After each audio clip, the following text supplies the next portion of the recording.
Hello, welcome to the channel. सबसे पहले हम हमारा पीएनएल देखते हैं।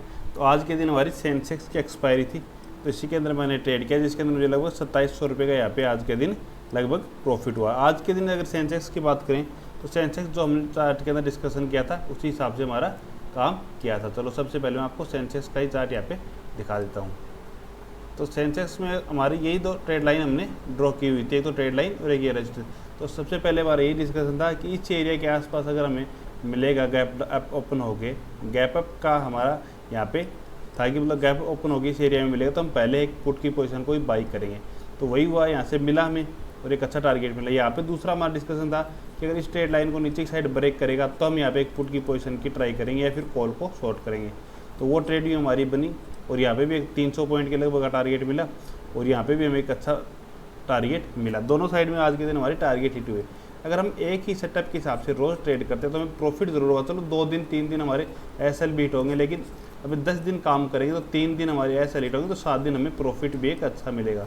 हो सकता है कि जो ऑप्शन बायर हो उसे आज के दिन भी कोई अच्छा प्रॉफिट नहीं मिला हो, क्योंकि मान लो कि यहाँ पे ओपन हुआ हो जहाँ पे उसने एक पुट की पोजीशन को बाई किया हो, जो लगभग यहाँ पे 20-30 वाली को जिसने बाई कर लिया 0 टू हीरो के लिए, तो एक बार तो उसने अच्छा प्रॉफिट दिखाया यहाँ से यहाँ तक आया, लेकिन तब तक क्योंकि उस टाइम पे 77,000 के आसपास वाली 20 से 30 के आसपास की प्राइस चल रही होगी, लेकिन उसके बाद वहीं पे घूम गया और वो 0 हो गया। लेकिन एक बार यहाँ से चलो वो 300 भी चला गया, लेकिन उसने अगर बुक नहीं किया तो आज के दिन कोई भी अच्छा प्रॉफिट नहीं हुआ।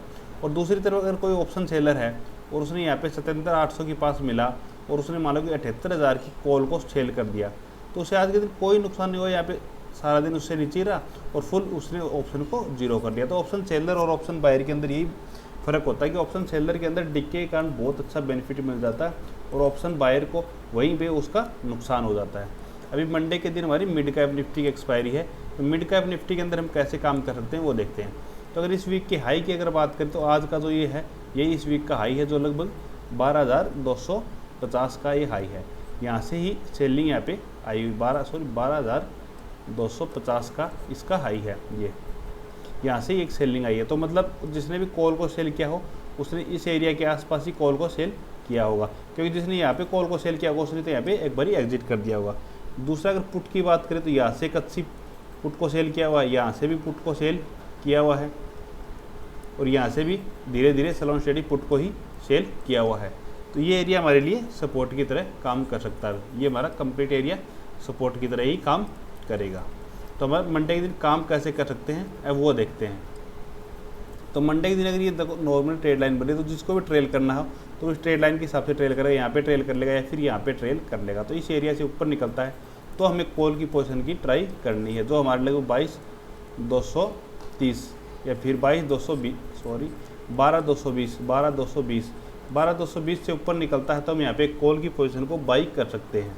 दूसरा अगर ये जो डे लो है आज का इससे नीचे निकलता है तो इस एरिया तक के लिए हम एक पुट की पोजीशन को भी बाई कर सकते हैं, जो हमारा 12,000 का एक राउंड लेवल है। यहाँ तक के लिए हम यहाँ से ट्राई कर सकते हैं, इस तक भी ले सकते हैं। 12,120 को ब्रेक करेगा तो हम 40 पॉइंट का ऐसा लगा के यहाँ तक ये ट्राई कर सकते हैं, जिसके टारगेट हमारे लगभग 120 पॉइंट तक के हमारे रह सकते हैं। गैप डाउन की स्थिति में हम कैसे ट्रेड कर सकते हैं वो देखते हैं।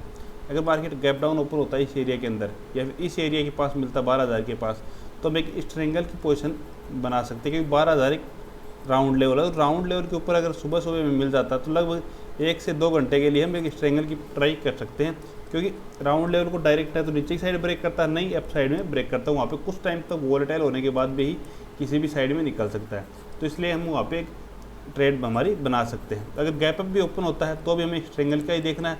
अगर फ्लैट ओपन होता है तो हम डाउन या अप साइड के हिसाब से भी एक ट्रेंडिंग मार्केट के हिसाब से भी हम ट्रेड का प्लान कर सकते हैं। Okay, thank you.